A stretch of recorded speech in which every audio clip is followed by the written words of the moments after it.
मेरे फ्लैट के बराबर वाले फ्लैट में एक आंटी रहती थी जिनकी उम्र 38 साल थी और इनके शौहर कई साल पहले वफात पा चुके थे।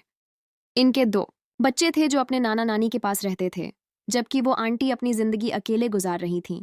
बहुत पर्देदार, खुशमजाज और अपनी दुनिया में मग्न औरत थी। मैं एक सरकारी मुलाजिम था। मेरी बीवी साल पहले मुझसे तलाक ले चुकी थी और बच्चे अपनी माँ के साथ रहते थे। मेरी जिंदगी भी तन्हाई में गुजर रही थी। आंटी का अंदाज, चाल और बात करने का सलीका मेरे दिल को छू जाता था। उनके लहजे में एक अजीब मिठास थी और आंखों में एक थकी हुई चमक छुपी थी। कुछ अरसे के बाद हमारी सलाम दुआ बढ़ने लगी।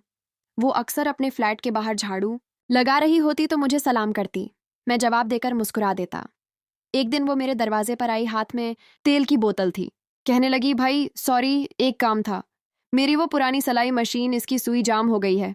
आप प्लीज़ मुझे इसका ऑयल चेंज कर दें। मैं एक लम्हे के लिए हैरान हुआ।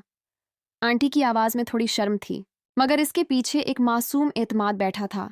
मैंने मुस्कुराते हुए कहा, ऑयल चेंज करवाना है? आंटी कहने लगी, जी तेल डालने वाला काम। मतलब मेरी मशीन जाम हो चुकी है और मैं कोशिश कर रही थी मगर मेरे हाथों से कुछ भी नहीं हो रहा। मैंने चाबी उठाई और उनके पीछे उनके फ्लैट में चला आया। अंदर बहुत महक थी। कमरा बहुत साफ सुथरा था, हर चीज से सलीके से रखी हुई थी।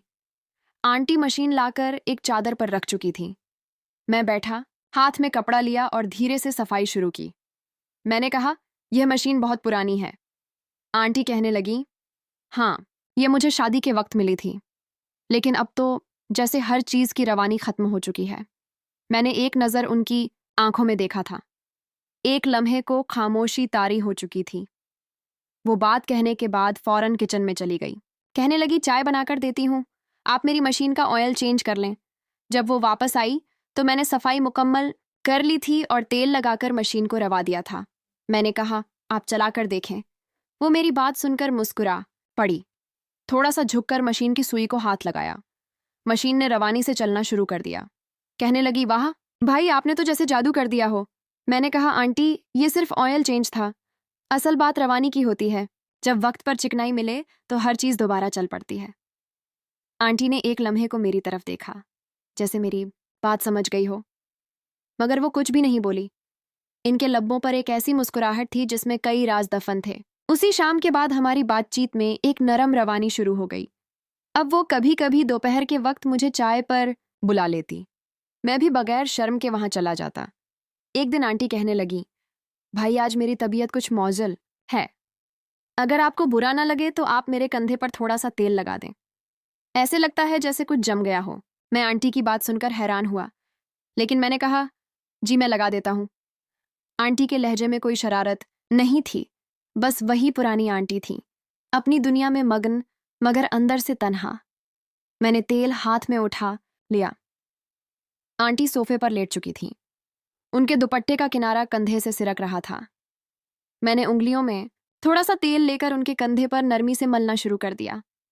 एक खामोशी थी और इस खामोशी में गहरी सांसों की आवाज थी। आंटी कहने लगी, भाई कभी कभी लगता है जैसे जिंदगी सिर्फ ऑयल चेंज मांगती है और सब कुछ फिर से चलने लगता है। मैंने उनकी बात में छुपी हुई थकन, तन्हाई और ख्वाहिश को महसूस किया था और वो लम्हा हमेशा के लिए मेरे दिल पर नक्श हो चुका था। उस दिन के बाद आंटी की निगाहें बदल चुकी थीं। वो वही आंटी थी, सलीके वाली, धीमी बात करने वाली, मगर अब उनकी नजरें ठहर जाती थीं और कभी कभी झुक कर कुछ छुपा भी लेती थीं, जैसे कोई अंदर की रोशनी झलकने से रोक रही हो। एक दोपहर में दफ्तर से जल्दी वापस आया। गली में दाखिल होते ही दरवाजे पर आंटी खड़ी थी। हाथ में छोटा सा डिब्बा था। भाई मुझे माफ कीजिएगा, मेरा रूम कूलर अजीब आवाजें निकाल रहा है, शायद उसका भी ऑयल चेंज करना है। मैंने मुस्कुराकर कहा, अब तो आप हर चीज की जिम्मेदारी मेरे कंधों पर डाल रही हैं। आंटी कहने लगी, आपके कंधे बहुत भरोसे वाले हैं। ये जुमला सीधा मेरे दिल पर उतरा था। वो शर्माकर वापस मुड़ी और अंदर चली आई। रूम कूलर कमरे के कोने में रखा था, पुराना सा था, वाकई आवाज कर रहा था। मैं उसे ठीक करने लगा। आंटी किचन में चाय लेने चली गई। बर्तनों की हल्की हल्की आवाज आ रही थी। कूलर के शोर में एक अजीब सा मजा आ रहा था, जैसे सुकून इस शोर में छुपा हो। मैंने ध्यान से कूलर की सफाई की और नई चिकनाई लगाना शुरू कर दी। इतने में आंटी मेरे पास आई। उसके हाथ में चाय की ट्रे थी। कहने लगी, कितना वक्त लगेगा? मैंने कहा, बस थोड़ा सा टाइम लगेगा। जब तक अच्छी तरह तेल लग नहीं जाता यह शोर बंद नहीं होगा। मेरी बात सुनकर आंटी कहने लगी, क्या दिलों पर भी ऑनिल लगाया जा सकता है?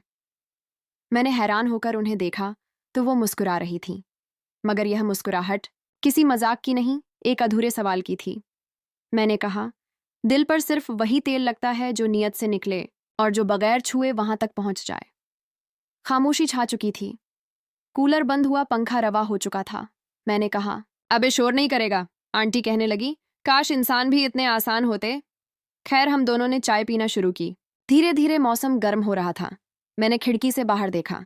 शाम का रंग गहरा हो रहा था।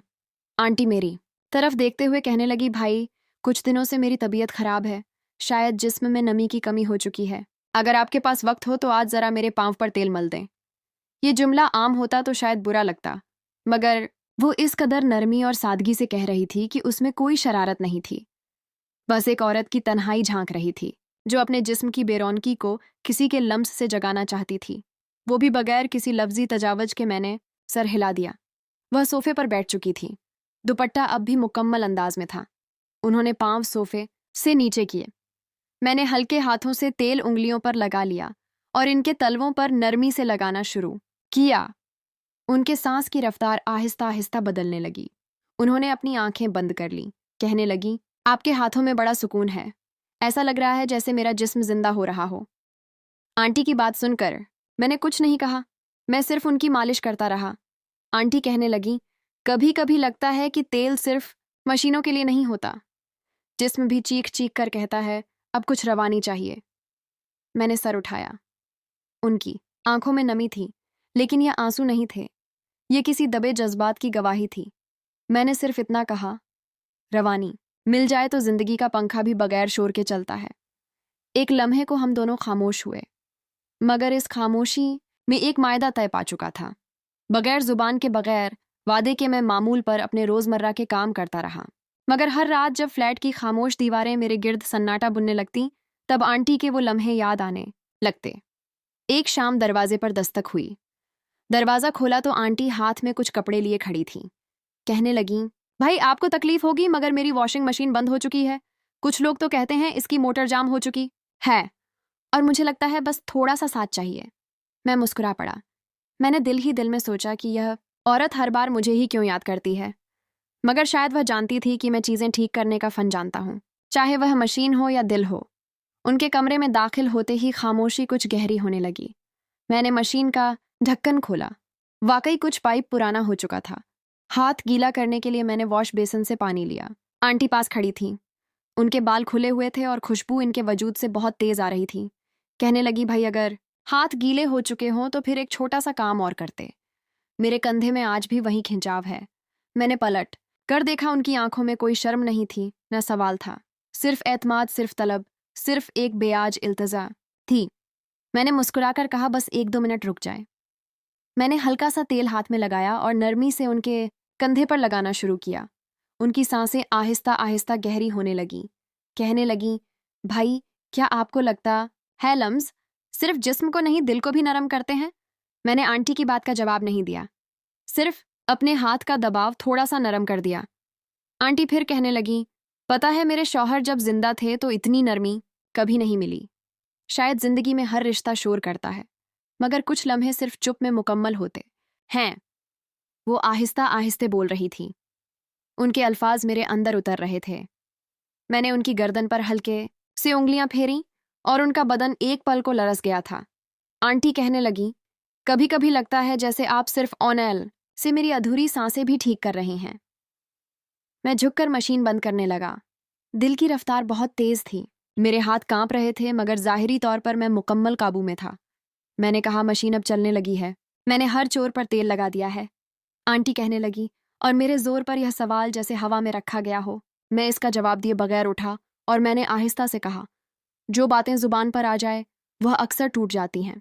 बेहतर है कुछ लम्स, कुछ चुप और कुछ राज बस रख लिए जाएं। आंटी मेरी बात सुनकर खामोश रही। वो सिर्फ मुस्कुराती रही, और यह मुस्कुराहट किसी शुक्रिया की नहीं थी, बल्कि एक नई कहानी की पहली किस्त थी। जो रात शायद आम रातों जैसी थी, मगर मौसम ने जैसे कोई फैसला कर लिया था। बाहर आसमान पर काले बादल थे, बिजली चमक रही थी और कमरे में एक अजीब सी बेचैनी का एहसास था। अचानक दरवाजे पर फिर वही दस्तक हुई। वही नरमी, वही वक्त और वही चेहरा था। आंटी सामने खड़ी थी, हाथ में एक कपड़ा उठाया हुआ था जो बारिश में भीग चुका था। कहने लगी, भाई, घर की सफाई करते हुए मेरा हाथ फिसल गया। मेरी कोहनी में सख्त दर्द हो रहा है और शायद एक बार फिर वही जरूरत है। मैं खामोशी से पीछे हटा तो वो मेरे कमरे में दाखिल हुई। आज वो मामूल के मुकाबले में थोड़ा मुख्तलिफ लग रही थी। कपड़े हल्के थे मगर मुकम्मल हजात में थी। मैंने तेल उठाकर मेज पर रखा। मैंने दिल खोला। कमरे में महक फैल गई और जैसे ही पहला लम्स उनकी कोहनी पर गया, वह एक गहरी सांस के साथ कहने लगी, कभी कभी दिल करता है कि कोई हमें छुए, नहीं, सिर्फ महसूस करे, बगैर किसी नियत के, बस ज़रूरत के तहत हो। मैंने दिल में सोचा, ये लम्स अब सिर्फ ज़रूरत नहीं रहा, ये राब्ता है, ये एक खामोश मुएदा है। उनके कंधे पर जब मैंने हाथ रखा तो उन्होंने अपनी आंखें बंद कर लीं। उनकी सांसों में अब वो रवानी थी जो शायद बरसों के बाद लौटी थी। आंटी कहने लगी, भाई, क्या आपको कभी लगा कि कुछ रिश्ते ऑयल चेंज जैसे होते हैं ना? निकाह की ज़रूरत ना, वादे की, बस वक्त पर थोड़ी गर्मी, थोड़ा लम्स और चीज़ें फिर से चलने लगती हैं। मेरे हाथ उनके पुश्त की जानिब जाने लगे। वो थोड़ा सा छुप चुकी थी, जैसे मुकम्मल खुद को मेरे हवाले कर दिया हो। मगर खामोशी से मुकम्मल भरोसे के साथ कहने लगी, मैं एक बात कहना चाहती हूँ। आपका हर लम्स मेरे अंदर कुछ खोल देता है, जैसे बरसों का जंग साफ हो रहा हो। मैंने उनके कमर के निचले हिस्से पर तेल लगाया। धीरे धीरे मुकम्मल खामोशी में कहने लगी, कभी कभी ऐसे लगता है जैसे मैं दोबारा जीने लगी हूँ। इस लम्हे हम दोनों के दरमियान कुछ